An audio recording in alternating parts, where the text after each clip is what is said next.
There have always been those who believe that UFOs, unidentified flying objects, are from outer space.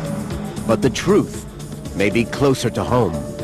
I'm a great cynic about UFOs, and I'm quite sure that was mainly our airplanes that were flying around. For over 60 years, in top-secret research bases around the world, flying saucers have been designed, built, and flown. Secreted away from the rest of the main company is a place where they're building flying saucers. Some even claim to have seen them. There was no mistaking what they were. They were flying saucers. This is the secret history of attempts to harness the technology of the flying saucer to produce the ultimate military plane. These are the real UFOs.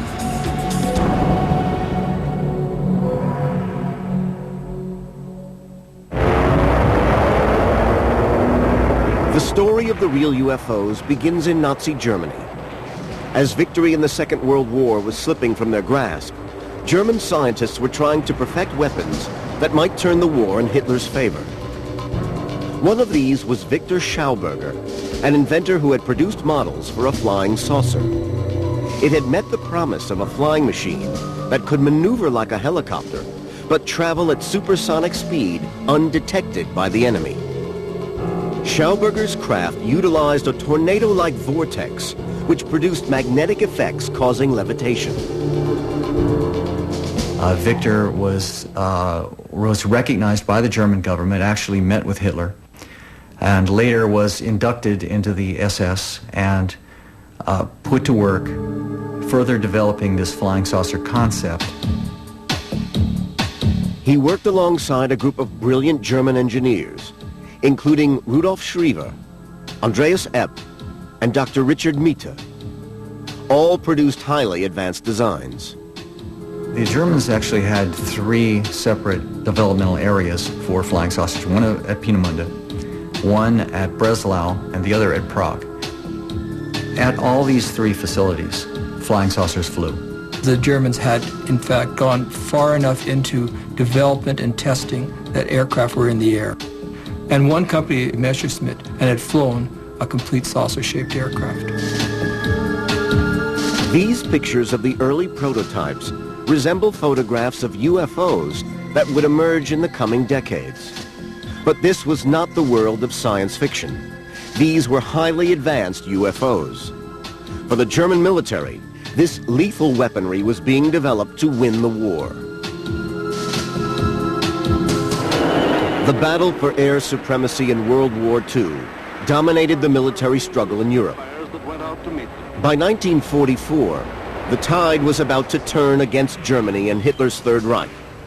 And then on June 13th, a week after the Allied D-Day landings, Hitler unleashed his deadly secret weapons.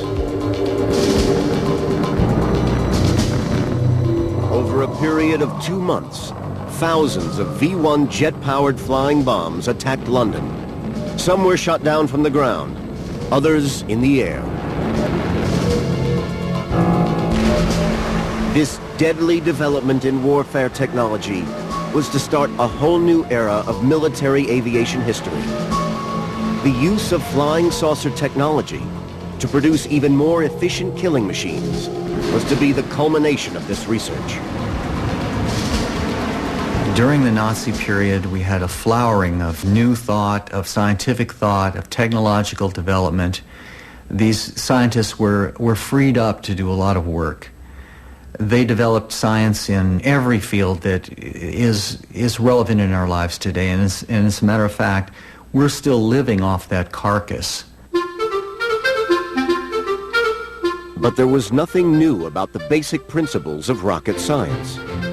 Since the 1920s and 30s, there had been an explosion of innocent enthusiasts experimenting with rocket propulsion across Europe and America. But what the Nazis were doing was anything but innocent.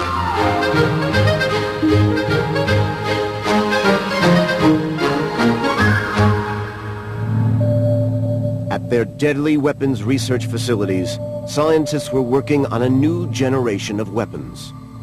And alongside the rockets and missiles, real UFOs were a crucial part of that program. One of the incredible things that happened during the Second World War was the amount of technology that German scientists were turning out that was devoted to a war effort. And that included rocketry, it included the jet engines, but it also included some remarkable work in terms of flying saucer craft. But time was running out for Hitler and his scientists. On all fronts, the Allies were breaking through. The Germans were in retreat. The flying saucer technology, just like all of Hitler's other ultimate weapons, would come too late. Even right to the very end of the war, it seems they really believed that these super weapons, these super delivery systems, were going to be able to at least stall the Allies and they were going to be able to arrive at some sort of political settlement of the war. Hitler's dream of winning the war with his super weapons never came. By May 1945, the final battle for Berlin had started. The war in Europe was virtually over. But this was only the beginning of the story of the real UFOs. Within 3 months, the Second World War came to a dramatic and horrifying end. At 8:15 in the morning of August 6, 1945, the Enola Gay, a B-29 American bomber, dropped the first atomic bomb on Hiroshima. With the war finally over, the former Allies had now become rivals. The Soviet Union and the West would soon be locked in a battle for the latest military technology. Well, at the close of the Second World War, all the former Allied powers were engaged in a race to capture German technology. Americans captured a complex for the manufacturing B-2s and the plans for many other missiles, but the Russians captured the latest models of jet aircraft from the Germans and a good amount of rocket scientists. But the key question was who was going to capture the real UFO scientists. The secrets of German rocketry and missiles was not the only technology to fall into Russian and American hands. The Cold War was about to begin, and alongside the very public nuclear arms race, with its displays of missile hardware, there was also another secret arms race going on, which the public knew nothing about. This time, to find the ultimate flying machine, a flying saucer from the world of science fiction.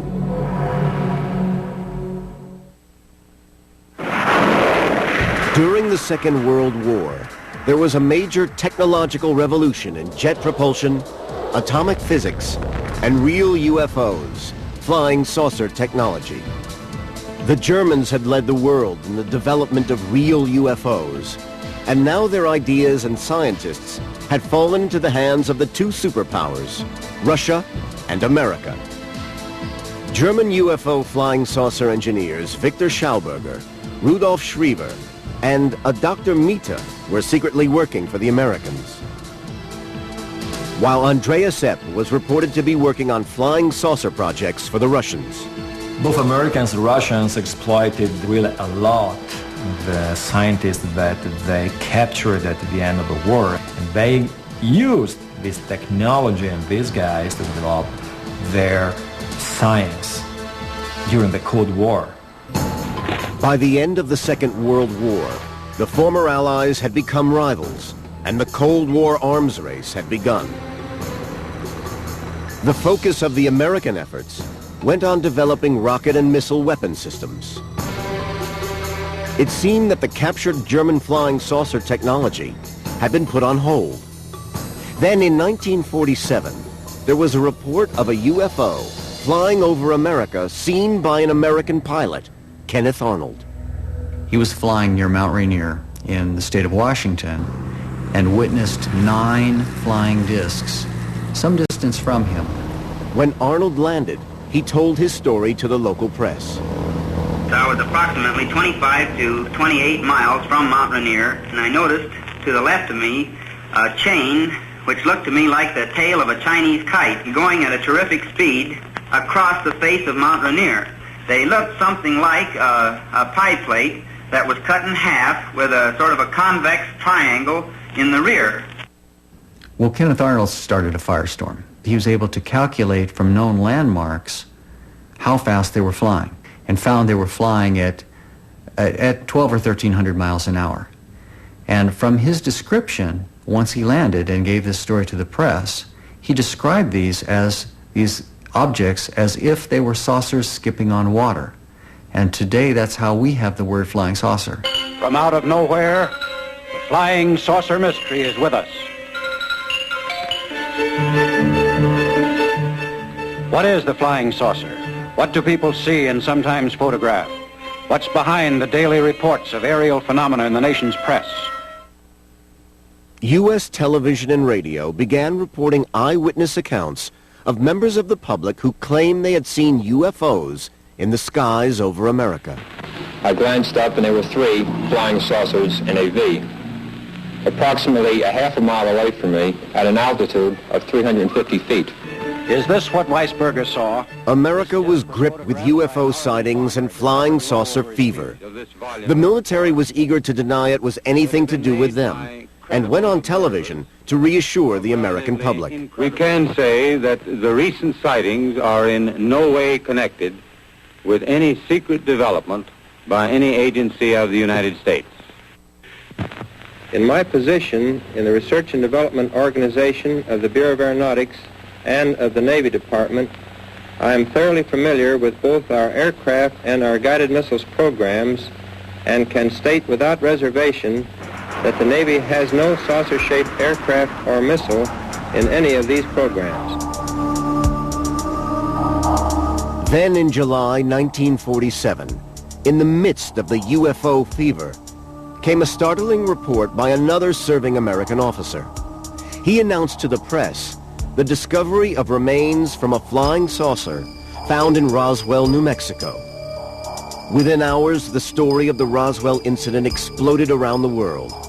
The American military panicked. Again, they issued an official statement designed to reassure an anxious public, denying the remains were from a flying saucer. They maintained that it was simply a weather balloon. Behind all these American denials was a more ominous possibility for the military. Assuming the UFOs were not from outer space, flown by aliens, perhaps all these sightings were evidence of an enemy closer to home. The American military were inundated by all kinds of UFO reports, and that drove them to the idea that perhaps some of those UFO missions were the Soviets in the air.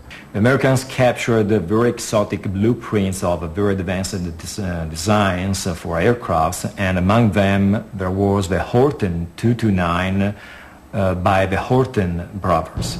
And this aircraft was very similar in shape to the first description of the flying saucer sighted over America in 1947. And the Americans were scared that the Russians could have produced actually a flying version of the Horten 229. So in the immediate post-war years, reports of UFO sightings were part of the growing tensions between East and West as the Cold War grew in intensity. In the early 1950s, the Korean War had almost brought the world to a nuclear disaster. In America, the paranoia and the sense of fear of communist invasion was reflected in attitudes to flying saucers in popular culture. Flying saucers have invaded our planet. Washington, London, Paris, Moscow are key targets. The whole world is under attack. The 50s were the golden age of the flying saucer. People were scared by the Cold War. They were scared by the atomic experiments. They were at the same time very keen to the space exploration and to the advancement of technology, so the climate was the right one to expect extraterrestrial visitations from outer space.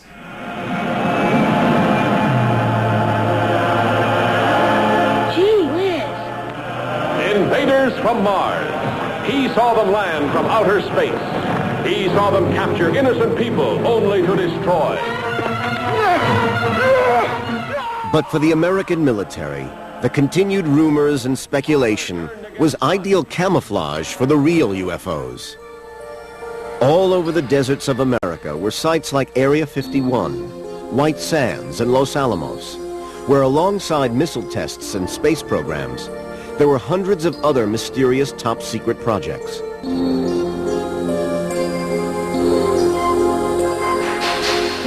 These included high-altitude parachute tests, satellite testing, and the development of future space vehicles. One of these secret programs was called Project Mogul.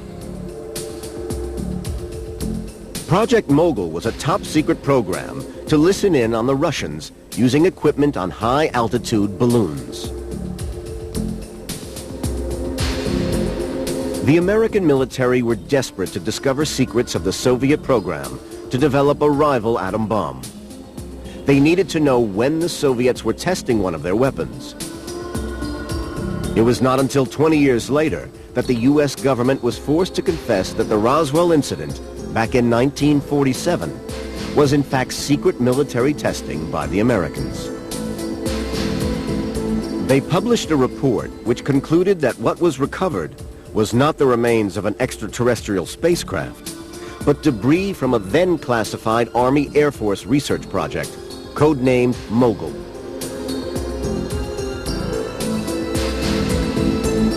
But there was good reason for the Americans to be frightened of the Russians. The experience of the Korean War and the startling appearance of the MiG fighter had proved how advanced Russian military technology had become. America needed to catch up, and catch up fast. Could a supersonic flying saucer be the answer? In the 1950s, the race was on to build the ultimate weapon, a radar-invisible supersonic aircraft. What was needed was from the realms of science fiction. The U.S. Air Force, in fact, wanted a new fighter interceptor, something that no Soviet aircraft would look like, a completely new airplane, one that could fly faster and higher than anything else in the air at the time. In 1953, the CIA discovered that Avro, the Canadian aeronautics company, was working secretly on a revolutionary aircraft, a flying saucer. This was the brainchild of a visionary British aeronautical engineer. The genius behind the Flying Saucer project was John Frost. He came from England as a designer on another project, but he soon became intrigued with the idea of taking flying saucers into the air. John Frost had been responsible for one of aviation's most innovative developments, the swept-wing tailless fighter. The inspiration behind John Frost's first ideas, in fact, came from his collecting a scrapbook of all the UFO reports that were being heralded all over the world. And through looking at every one of the reports, he began to start sifting them down to at least two possible sources. And one was man-made, and he traced it back to Germany. Frost was intrigued by reports of the Nazi flying saucers. In fact, we now have evidence to show that he is a participant in interviewing German scientists, and especially one, Mita, who would work directly with German flying saucers. Dr. Mita claimed that he had worked for over 10 years on the Nazi saucer program, and his team had actually built the flying prototype. Mita showed Frost photographs, plans, and blueprints. Frost was convinced that he could turn Mita's plans into reality. John Frost had the promise of something that no one else could deliver at that point, a supersonic, more than twice as fast as the speed of sound aircraft that could fly higher and faster than anything else out there and never needed a runway or any airfield to operate from. In 1952, the Canadian Avro Aircraft Factory concealed one of America's most highly classified and top-secret projects. John Frost set up a secret group called the Special Projects Group. It was based on men just like himself, engineers and technicians and scientists that would work on his own ideas and ideas that would in fact lead to the flying saucer projects. One of the aeronautical engineers who worked with John Frost on this revolutionary concept was David Garland. Well, John Frost was frightfully English. You know, he was a typical English gentleman from the public school system, but with tremendous experience in the aviation industry. I'd say his enthusiasm was infectious. No problem was too big. There's a solution to every problem. In fact, we don't have problems, we have challenges. And there were plenty of challenges. John Frost's very first project is Project Y, a spade-shaped aircraft that's based around his circular pancake engine. It'll be able to take off from the ground vertically or in a rolling takeoff and fly as a supersonic interceptor. Project Y was designed as a tailless jet engine aircraft. It was in effect using flying saucer technology. A spade-shaped mock-up was built by Frost's elite team in a heavily guarded workshop in the Avro factory. In 1953, a model with a delta tail jet flap for vertical takeoff control was secretly tested. The failings of the design soon became apparent. One of the main problems with any tail-sitting aircraft would be that the amount of pilot skills that would be required to fly vertically from the ground in that position, and then, in fact, to return would be incredible.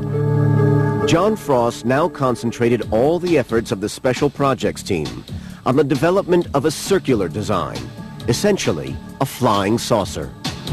The circle is the most efficient ground effect machine. You get more lift for a given thrust around the periphery. So it makes sense when you're hovering in ground effect. John Frost's next design was codenamed Y2. And Project Y2 is a completely circular aircraft, now using a rotor system in the center of it and multiple engines on the outside edge, powering that rotor, giving it vertical takeoff and eventual direction so it could fly into altitudes that no one else could guess. It was a knife-edge supersonic fighter that he was selling. And at this point, the American Air Force bought in big time with a $10 million grant towards his research. By 1956, the Cold War space race and arms race was at its height. The American military was desperate to invest in new weapons technologies. With clandestine American funding, the development of the supersonic flying saucer began. In the Schaefer building was a full-size 50-foot diameter, 6-engine powered aircraft. Now, testing though proved that it was a dangerous beast, one that nearly killed the entire Frost team. The test was nearly catastrophic. The engines of the saucer tethered in the hangar spun out of control and almost blew the roof of the research lab off. John Frost decides that there's no way that he can continue this work with a complete flying saucer. Supersonic project is abandoned for the time being for him to build a smaller test vehicle that becomes the Avro car. Well, the design specification for the Avro car was to fly at forward speed at 300 miles an hour, some modest kind of speed, but it had a high thrust-to-weight ratio greater than 1. And to fly at 30,000 feet altitude, and to land and take off vertically. In 1957, Frost's prototype model finally rewarded the earlier American military investment in his project. The Avro car was a scaled-down test vehicle that could do two jobs. One, it could provide a test vehicle for the supersonic craft that was still sitting in the Schaefer building. But secondly, it could be the flying jeep that the U.S. Army required. With weaponry, it could actually go on the battlefield as a battlefield weapon. In 1959, the two vertical takeoff prototypes rolled out of the factory. The long-term aim was to produce a flying saucer that could reach over 1,500 miles per hour. It did fly along the runways, de-icing the runways quite nicely, blowing ice and snow around. And it got into trouble over freshly mown part of the airfield, when all the grass blew up and came back down in the intakes. And we started thinking about how to prevent what's called foreign object ingestion into the intakes. The flying saucer flew several test flights, but its shape meant that it was incredibly difficult to steer. It was a maze of challenges, and the biggest challenge that the concept faced was the pitch instability, the aerodynamic center being so far forward of the center of gravity. It's not a good recipe for a happy flight. So the vertical takeoff and hover principle was working. Modifications were made, but lack of power and inadequate control mechanisms were difficulties that had to be overcome if the Avro car was ever to fly as intended. Apart from the development of powerful pitch control, the only way that we knew to make a circular device stable was to have it spin, like a frisbee today. And the spinning action will impart stability. Some of John Frost's early designs did in fact have large spinning components, and the gyroscopic power of those devices was thought to impart some stability in designs which were thought to go as fast as 3 times the speed of sound.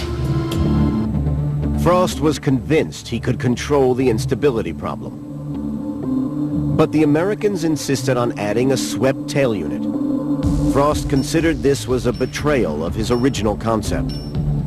So in December 1961, the $10 million Avro flying saucer program was officially scrapped. But some of the engineers who worked on the project did not totally abandon Frost's dream. There really is no aerodynamic future for a circular wing subsonically.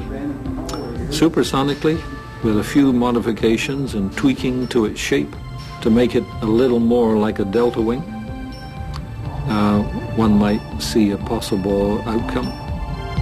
John Frost always believed his original concept was achievable. Despite the unfavorable results of the Avro car testing, the work that John Frost had put into the supersonic project showed that in fact it could have flown. And unfortunately, with the money eventually simply stopping, the company shut down the entire project. All the technology went back to the United States, who is the real owners now at that point. The highly classified flying saucer technology went to America. But were these apparent public failures covering up a more covert flying saucer project that later, indeed, would work? This is Jack Pickett. 40 years ago, he was a publisher of U.S. military magazines. He even had positive security clearance. On a visit to MacDill Air Force Base in Florida, he was convinced he saw real American Air Force flying saucers. There was no mistaking what they were. They were flying saucers. There was 4 of them parked in a row down at that restricted area of the base, and they ranged in size from 20 feet across to about 45 feet to, say, 70 feet, and then the biggest one was 119 feet across. Perfect circles. Jack Pickett had been invited to the Air Force Base to write an article on the recently decommissioned aircraft. Pickett was even shown some remarkable photographs of the aircraft in the hangar. He showed me photographs of many of these aircraft in flight, in formation. He showed me photographs of them with jet escorts, regular type escorts, flying with them. Military researcher Michael Schratt has been investigating the Pickett story for the last 10 years. This one was 119 feet across. Schratt has worked closely with Pickett to produce a series of photo reconstructions of the experimental aircraft which Pickett saw. What Pickett was shown seemed incredible, but he was assured that indeed these were real experimental flying saucers, and this was the evidence that they had actually flown. I said, well, how fast did they fly and how high? He says, well, we achieved space flight with them. And I asked him pointedly, any aircraft that flew that high and that fast, why are you discontinuing them? Why are you scrapping them? He says, well, we've designed better versions with less maneuverability problems. Pickett wrote his article and was ready to publish, but at the last moment the Air Force withdrew permission and took back all Pickett's photographs. He stands by his story and remains convinced of what he saw. Well, I saw the photographs of them in flight. I walked up and touched the actual aircraft themselves. I really examined them, and it was, no question about it, it was a remarkable aircraft, and it looked just exactly like what flying saucers are supposed to look like. In between... Michael Schrad is convinced by all the evidence that indeed Jack Pickett's story is true. I believe that these were the original, true, authentic articles because I've spoken to Jack for over 4 years now. He's remained consistent throughout, never changed his story. The aircraft that Jack kicked the tires on were capable of 15,500 miles per hour, and I think that's one of the reasons why it's still classified to this day. Pickett's claims came against a background of heightened Cold War tensions. At the beginning of the 1960s, American U-2 pilot Francis Gary Powers was shot down on a spy mission over the Soviet Union. In Europe, the Soviets had built the Berlin Wall, dividing east from west. And with the Cuban Missile Crisis, the world had come closer than ever before to nuclear catastrophe. This could be the beginning of the end for the... As in the 1950s, popular culture reflected the fear and paranoia of the times. And again, it latched on to the threat from outer space.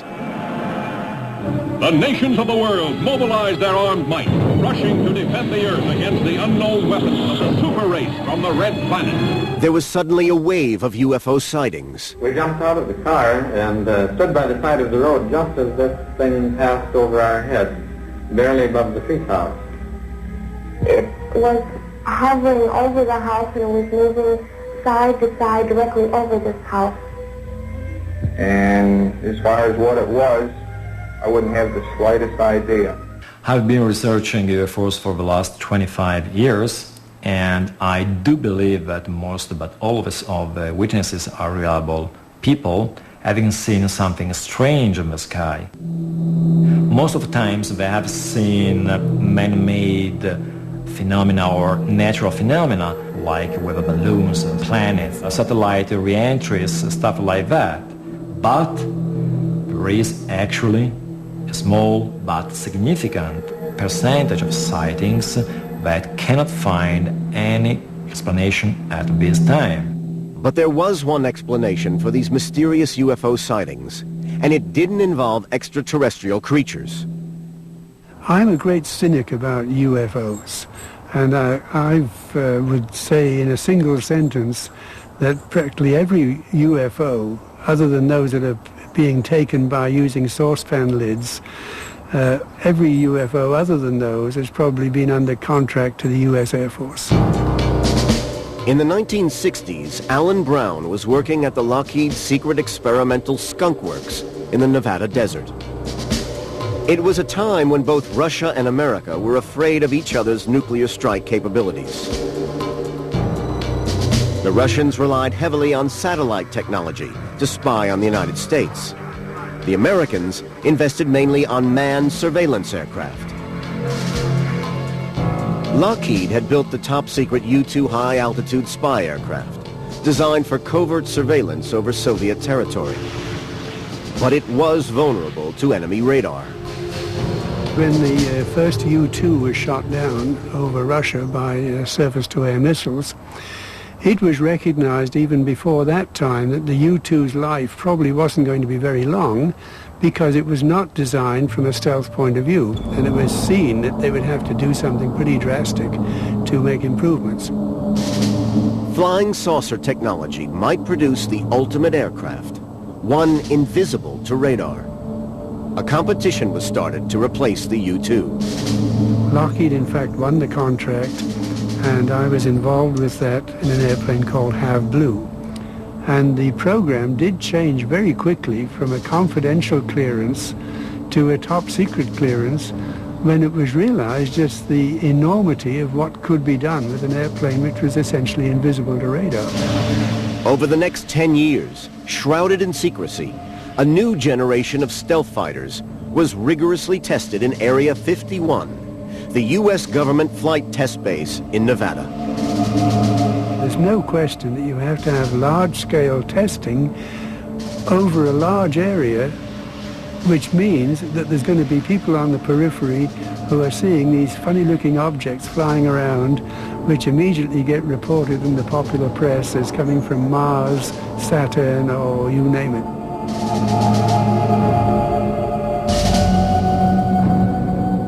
So Jack Pickett's story might be true. Throughout this period, it was the U.S. Air Force that was developing aircraft capable of evading enemy radar. Just what the pioneers of flying saucer technology always promised. What's more, 12 years later, there was another witness who seemed to confirm Jack Pickett's account.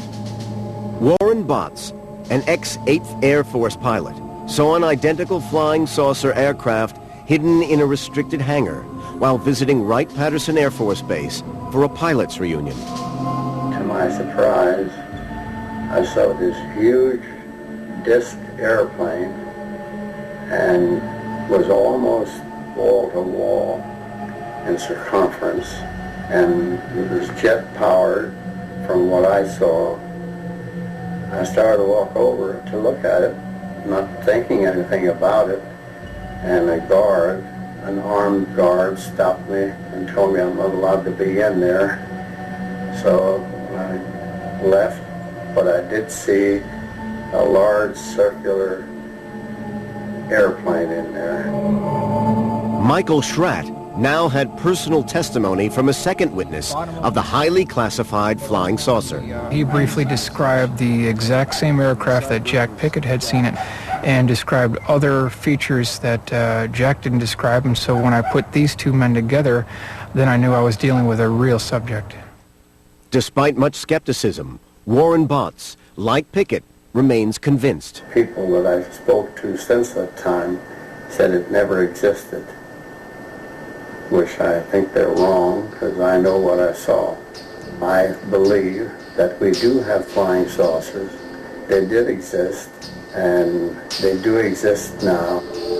What both men had seen was remarkably similar to the final John Frost Aerocar design, which the American military had reported as abandoned.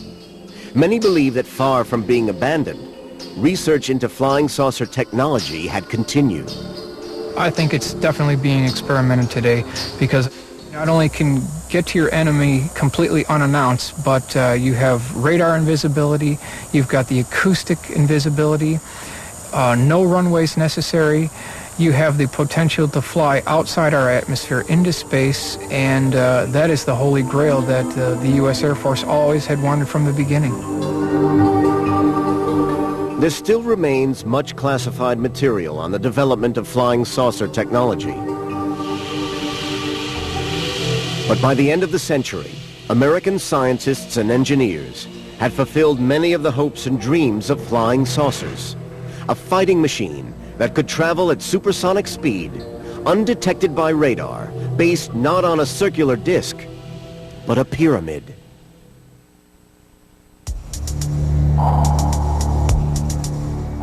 For a period of 15 years, this revolutionary aircraft was classified as a black project, one of America's best-kept secrets. This was the ultimate real UFO, a supersonic strike aircraft, which flew like a jet, but with stealth unseen by radar. In 1988, the Americans decided to reveal it to the world. There's an interesting aspect to the reason why the F-117 was exposed to the public at the end of 1988. The airplanes had been restrained to only flying at night. So the pilots are stuck into this airplane on a totally dark airfield in the middle of Nevada. And we, in fact, did finish up losing a couple of pilots by just purely being disoriented in night flying. At that point, the Air Force decided it had better start flying during the day, and if it was going to do that, it was going to give some indication of what was flying, so we weren't going to get a whole raft of more UFO reports. In order to evade radar and surface-to-air missiles, the Lockheed stealth fighter, the F-117, adopted some of the concepts of the flying saucer. Principally, the idea of the shape of the aircraft determined its visibility to enemy radar. We got a radar cross-section that was substantially better than anybody ever expected. And the main reason was that we took a different approach to analyzing stealth than had been done in the past, and found out that basically a very shallow pyramidal shape with highly swept back edges gave a much lower cross-section than anything had been done before. Within 1 year of the stealth fighter being declassified, the Soviet Empire began to disintegrate. On November the 9th, 1989, with the collapse of the Berlin Wall, the borders between East and West Germany were open. The Cold War effectively had come to an end. But it wasn't long before the stealth fighter saw its first combat, spearheading the assault against a new enemy in the Iraq War. Its invisibility to radar, combined with precision bombing, shocked the world. We could go in there, drop the bombs exactly at the altitude we wanted to with enormous precision, and take out exactly the targets we needed without being seen. And the whole of the Gulf War in the 1991 period was conducted where we had thousands of sorties and we didn't even get a scratch on one of our airplanes. The unique abilities of the stealth fighter were demonstrated in the Gulf War, but there remained one basic failing. It had to be designed around the needs of a pilot. Future fighting machines are going to be pilotless. I think the cost, politically and morally, of losing highly trained crew these days seems to point in the direction of UAVs, unmanned aerial vehicles. There is nothing new about the concept of pilotless aircraft. From the early days of flight, many have experimented with the idea. Some with a degree of success. The development of unmanned spaceflight has opened up future aviation possibilities. The biggest issue in the future is certainly unmanned aircraft. And we can also go down to miniaturized airplanes, which are the order of 6 inches in diameter, and fly those into buildings. And in fact, the whole scope of what can be done in the future is just enormous. It's mind-boggling. The future is, perhaps, in this new generation of flying machines. The latest Sikorsky Aerobot is capable of high-speed hovering, vertical takeoff, and landing. But these vehicles seem a long way from the dreams of Hitler's flying saucer engineers. Machines on the edge of science fiction, capable of phenomenal supersonic speed. Perhaps the science of flying saucers was never a reality. As long as you stay close to the ground, you've got yourself an efficient lifting device. It does not make an efficient wing in free air at all. It's just not an efficient shape. And only flying saucers from outer space have been able to do anything with it. And I think they're probably just a figment of the imagination. Others insist not only that the dream of flying saucer technology is possible, but that concealed from us all, it has already been achieved. I think that this is the biggest secret that the U.S. Air Force has, and I believe it's high time that the facts about the U.S. Air Force jet-powered flying wing disc program be declassified. There's absolutely no threat to the national security, and it's time that this bird come into the light. Some of the latest inventions are now in the public domain, but a great many remain secret, fueling more speculation over UFO sightings across our skies. The dream of the ultimate flying machine is still unfulfilled. He wanted to prove that he was the biggest, so he built an entire country in a way that glorified himself. Only ruins are left from Ramses II's empire, but with 21st century technology, we'll reveal the full scale of his ambitions. The Lost Worlds, next on the History Channel.